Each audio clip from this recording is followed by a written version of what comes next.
What's up? 7:59. Good to see you. It's your friend James Shaw. Thanks so much for being here this week with us. It's Thursday, the 5th day of June, 2025.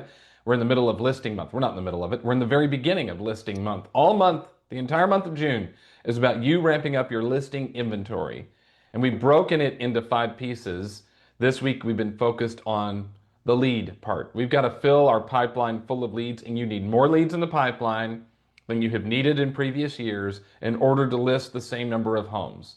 Today, we're going to talk about leveraging your vendor relationships and people in these businesses that are kind of in our field to earn opportunity. It is an underused strategy, and we're going to strategize around it today to help you build up that listing lead pipeline. But before we do that, a couple of tell me something goods. Brent, you still in DC, friend? What's up? You got to come off mute. There you go. There we go. Yeah, so I'm actually heading to the airport now to head back home and see Alice. And uh, Lawrence Yun was great in his presentation, and I thought the one funny thing he said was, real estate agents are a lot like politicians. We think both sides of the party are crazy. That's funny. So That's yeah, good. it's a great time, privileged to be here and meet with all the Congress people that we met and just kind of go over the things they understand that there's a affordability issue, um, and they're trying to figure out how to best take care of it. Thank you, So Brent. Thank you so much we're for hopefully we're going, going to see and action in the next round. safe Thanks. travels home to Alice. She's waiting for you. So we'll see you, Brent. Thank you. Barb, good morning. Thanks. Good morning. I just have to share this. So yesterday I was driving over to my office and coming down a side street in my subdivision, and there was this elderly lady, and she kind of waved me down. I looked behind me, there was no other cars, so it wasn't like somebody else was pulling up to get her. So I pulled over, and she said, I need to get to the hospital. And I'm like, okay. Um, and she was elderly. So I asked her, I said, is it okay if I ask you a few questions? So I said, I'm just going to pull over. And I got out. And so I asked her name. I asked her if she knew what date it was. Now she was off on the date by a little bit. And then I asked her where she lived, so she knew her address. And then I said, do you have any identification? Like, let's just, see what's happening. So she pulled out the little letter that she had for the doctors, and the appointment isn't for a couple of weeks. So she was off on that. So we chatted for a little bit, and she says, I'm just having a really hard time walking. I can't get back to the house. I said, you couldn't call for a cab? She says, I called, but the lines were busy. I said, well, listen, your appointment isn't for a couple of weeks. How about if I drive you home? So I put her in my vehicle, and it was literally around the corner. So I drove her home, walked her right up to her. I wanted to make sure it was her house. She had a key, she got in. So I walked in. She asked me to stay for tea. I told her I couldn't stay right now, but I would gladly come back. And I left her my number, and I said, I don't live far from here, so please feel free to reach out to me. So I'm going to make it purposely a visit at least once a week, just to pop by, knock on the door, and say hello and make sure she's okay. She's got a beautiful little house in my neighborhood, and she's almost 90. Wow, Barb. That was one of those, yeah, as it says in the chat, right place at the right time. You were the right one to help her out. I'm so glad you got to. I thought at first you were going to say, let me ask you a few questions. First of all, who do you know from church or work that wants to buy a home or sell? Like, so I'm glad you didn't go there first. No. But yeah, what a blessing, as the chat says, that you are. And thank you so much for being on. Telly, you get the last one this morning. Good morning. Morning, James. Awesome, Barb. That's cool to hear. So, 2 weeks from now, I'm going to be on my first vacation in a long time, 17 days, 10 days in Florida, 7-day Disney cruise as well. But the coolest thing is this. On Sunday, I saw the Lilo and Stitch movie. However, the last time I was in the Magic Kingdom in Disney World was over 20 years ago. My wife has been very anti-Disney ever since I've been with her. However, she finally cracked and she's like, if you want to book a trip to Disney, go ahead. So talk to my sister, got a travel agent. We're finally going to be taking the kids to Disney World. I'm so excited. I'm doing it all for him. I don't care about going on the rides and everything. I want them to have the time in their life and really just see them smile and cheer like I did when I was their age. The only thing better than going to Disney as a child is going to Disney with your child. I'm telling you, it is the coolest experience. You will have so much fun, have an absolutely great time. Safe travels. All right, let's get after it this morning. So we're super focused on listings here in June because I want you to ramp up your listing inventory. Bottom line, I want you to ramp it up because it takes more listings to sell the same number right now. You can't have too many. You can service more sellers than you can buyers.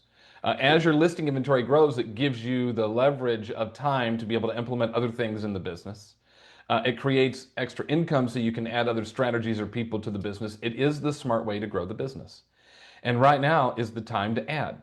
And it is a little bit tougher. So we go, well, how are we going to do it? Now we broke it into 5 parts. We think the listing journey is a 5-part process. And this week we're focused on the first part, which is adding leads to the pipeline. And we said on Monday, we talked about running a schedule that is focused on listing lead generation, right? And then we went into social media yesterday. And Tuesday we talked about different things. And so today it's about vendors. What is it that you can get from your vendor relationships? I think that we have our vendors have leads and they're ready to give them away, and so many agents don't utilize it because they think that vendor already has a relationship. But I bet, and if you're not an agent, but let's say you're an LO or an inspector or a home warranty or somebody on the call today, let me know in the chat, what percentage of agents you work with ask you for business back. I'm just curious. Put it in the chat. If you're one of our LOs or home warranty or any satellite business to the agent, just what percentage of the agents you work with actually ask you for business back? And I bet it's a pretty low number because too many of us look just to our database and the public for seller leads, and we miss the power of the relationships of the people that we already work with and that already work with homeowners about other things.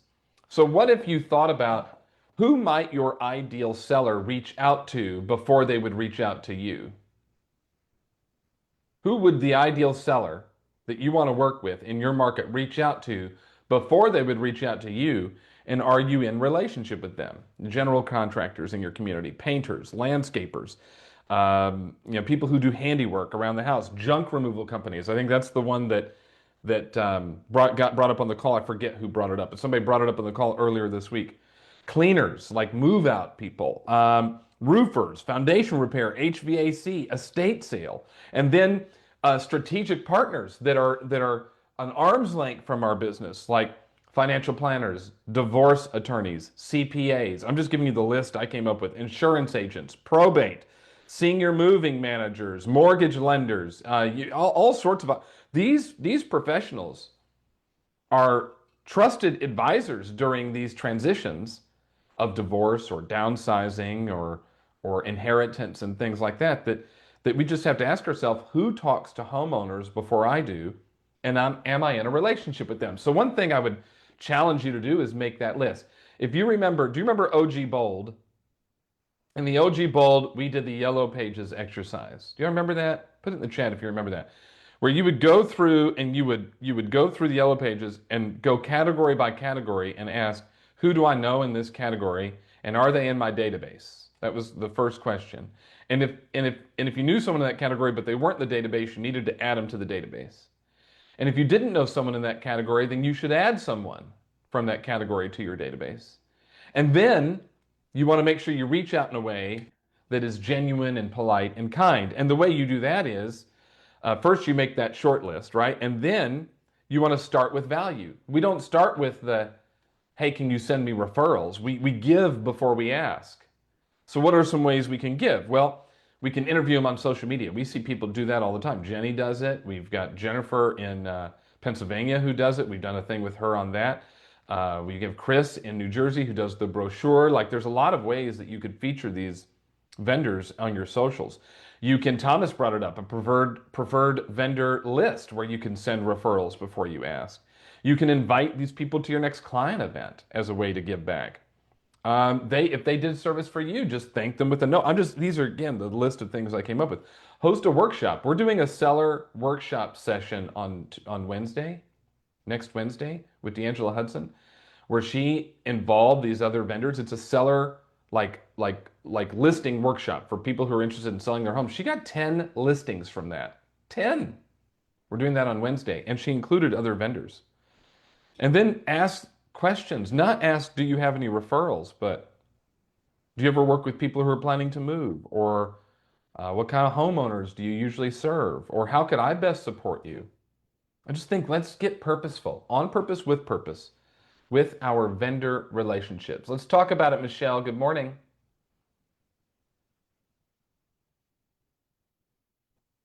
Good morning. Okay, so you guys know that I'm gonna just find a spot just now and pull over. You know that I've been taking care of the vendors, right? I always feature them on my Flexit Friday, and then I do a video for them. And I just feel that I decided I'm gonna take it to the next level. I gotta do something else. It's not enough. I also have them in my weekly newsletter, and I decided that after I do all of that, I'm going to give them a review. So I give them a Google review and I talk to them. You got to talk to these people because they they're already being inundated with so many other agents. How do you set yourself apart? If I hear on social media that something has happened, maybe they've had an event in their family, somebody passed away, or it's a birthday or something, I use that AM cards, send them a card, because I want to have relationship. We cannot expect business from these people if we don't have relationship with them. They must know you. When they see you in the office, they must want to throw their arms around you because they know you. And that's what I do. So I make sure every time I see them, and our office is huge, there's about 580 people there. But when I see these vendors, I go engage with them, put my arms around them, talk to them. Hey, what's going on? And guess what? I get referrals from them. And lots of times the referrals are them themselves. They don't even have real estate. They don't even have sometimes a property that they own. So it's about getting to know these people, having relationship, and setting yourself apart with them. And I don't know about the other agents here. All day long, they call you, these lenders, like, hey, I need you to use me. I say to them, okay, are you prepared to come to an open house with me? Are you prepared to give me a gift card? What sets you apart from? And most of them, they don't want to do that. So Right. Guess what? You're off my list. That's right. That's And it. that's what I was going to say. Most of you get annoyed when the LO comes down the hallway and is like, hey, who do you have right now that I can work with? There's no relationship. It's just commission breathy. You don't like that. So don't be like that back, right? Add some value back and find your way. And Michelle, we did a thing with you, didn't we, on your Flex It Friday on one of our challenges? Isn't that right? Yeah. Mhm. Okay, your internet's breaking up, but I I'm do pretty is sure we take did. somebody from. Yeah, no worries. I think we did a thing Yes, with I you. do. I just take somebody. Oh, it's breaking up. That's all right, Michelle. We're going to move forward, but I believe we did Yeah. a thing with you on it, and we'll find it and get it out to our Inspire members. Thanks, Michelle, so much. Kathy, you're up next. Let's talk about building some opportunity with your vendor partners. Good morning. Good morning. So I've actually had success here three different ways. The first is coming from contribution, and as a realtor, having conversations that people have done work around my house and calling them and saying to them, I'm in real estate. Are you looking for any new clients? Because I may have clients going forward that will need work on their house. Are you open to new clients? And I've gotten yeses, and I've actually gotten multiple listings from that conversation, as well as a continued referral. Number two is during COVID, my landscaper actually was losing clients because people were moving away. So he reached out to me because we had a long relationship and said, hey, maybe we can help one another. And that's been something, and he sent me leads. So that's been very effective as you build trust and rapport with people that you engage with. And these are all people that I know, and I feel very comfortable referring them to any client. And the third is actually just having this conversation about letting everyone know that you're in real estate. And so my example here is my doctor. He's my GP, and I told him that I was in real estate. And every time I go in for my checkup. He asks me how real estate is. He has me as his realtor when he's ready his child graduates from high school. He's got a multi-million-dollar house. He's looking to buy $1 million house. And so by showing up and, representing yourself professionally, there's a lot of opportunity out here. That's really great. Let me go back to the landscaping one because I love that. Like, that's a really smart relationship to have. For example, right now, one thing we're asking our sellers to do and we're reminding them is it's a beauty contest. And Shift talks about one thing you might want to redo is just touch up the landscaping. And what if you involved that landscaper in every single listing presentation? And that landscaper came in and gave them some, low budget ways that they could improve the curb appeal of their home, and you're giving some business to that landscaper. And then in return, that landscaper is supporting you. Just again, think about how can we partner with one another. Kathy, that's a great share. Thank you so much. Thank you. Meg, you're doing some stuff on social. Is that right, Meg? Meg Dady? Sorry. Um, I am out walking. And yes, so I think for us, the home organizer has been a great partner. And she works with similar dream clients to us. It's a lot of upsizers who live in the city who, just are potentially outgrowing their space. And she really wants to build her business with helping like with the actual moving. And so she's been focused on that a lot on social media. So we have done some collaborative posts throughout the last couple of years, I guess. And usually it's like her organizing my house, which is a nice perk for me. But the leads have actually come from people seeing me on her feed. So I think a big, like, everything that everyone's mentioned has been great, but getting in somehow partnering with them to get in front of the partner's database or social media feed has been really helpful to us because it's just like when we partner with people who have a similar ideal client, then we're getting in front of more people who are exactly like the ones we want to work with. It's really good. And Instagram makes it so easy now to collaborate with someone so that it shows up in both timelines and to both groups of followers. And so that's a really smart way to do it, Meg. Thank you so much. Have a great walk. Cheryl, good morning in Vegas. Good morning from Vegas, sticky mute button. Okay, so I have started doing actually three things. I have put all my close vendors on the DTD2, and I make sure to call them, physically call them every quarter, and just talk to them like a human and see how they're doing, how's their business is, how I can be a partner. And then also, I in my newsletter, one of my buckets is the community corner, and I feature a vendor every single month and really feature them. And it's my favorite part of my newsletter, and they're getting business from it. And then finally, with my client appreciation, 2 years ago, I started including vendors.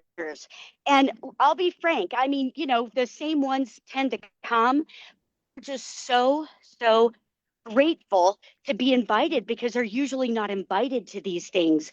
And when they do come, they're just, like I said, they're over the moon. And then the clients get to meet the vendors at the same event and it creates a relationship. I love, joining people together. And I have already gotten 5 referrals and closed 2 in the last year just from vendors. So just getting in touch with them and really on that personal level matters. So thanks, James. I appreciate you and everything you do. Right back at you. Jenny Wallet, good morning. Thunder and Pacers tonight. Let's see how it goes. Oh boy, it's gonna be a good one, James.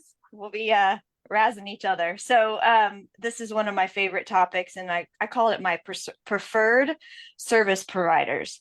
Preferred service providers. So the system behind that was that I would, reach out to affiliated service providers or local business owners, anybody really that's in the referral and relationship business like we are, and just reach out and say, hey, often we're working with clients who may need recommendations, and are you accepting referrals? Are you in the business? Are you looking to grow your business? Most say yes. And I say, great, I'd love to get together for a coffee or even a short interview where I could just ask who you are, what you do, and I'm happy to promote you and your business. And everyone says yes. Guess what happens after that? I have a new friend. We're, tagging each other. I'm supporting and promoting them. They go in our database. They're a Met. They get invited to our client events. My engineer, my local structural engineer, has shown up for Pi Day for every year. He's personally been a client. He's referred clients. And guess what? When I've been buying all my own personal properties, guess how much my structural inspection is? $0. And so then over time, I created this additional leg, which is called business owner sharing strategies. And so it's a boss lunch and learn where we get together each quarter and you have guest speakers, and they're all invited to that as well. So it's a relationship business. They're a part of the team. They're a part of the family. They're on our website. And I'm always looking to add new people to our list to help promote as well. Great advice, Jenny. Thank you. Crystalline, you get the last one before we got to roll out. Good morning from Louisville, Kentucky. Just kind of tying up what everyone has said, my lender partners, I've invited them to events and introduced them. They're a part of my marketing, even my virtual home buying and home selling seminars he has been a part of. And he sent me 5 pieces of business this year, one of them a listing referral this week. So just like Jenny said, add having him a part of the team. So he has been valuable to me. That's great. You should share more, by the way. We don't have a lot of people share from Kentucky. So someone needs to get all those referrals in Kentucky. So keep sharing. Listen, let's build those relationships. Let's add value. Let's give before we ask. Let's think about how we can support. But I'm telling you, they have business to give you. Your vendor partners and then these satellite businesses have business to give you if you'll get into relationship with them. All right, we'll wrap it up tomorrow talking about open houses. What if the purpose of the open house was not to find buyers, but to find more sellers? That's what we'll talk about tomorrow. Thanks for being here. You got your inspiration. Go put in the perspiration. Bye, everybody.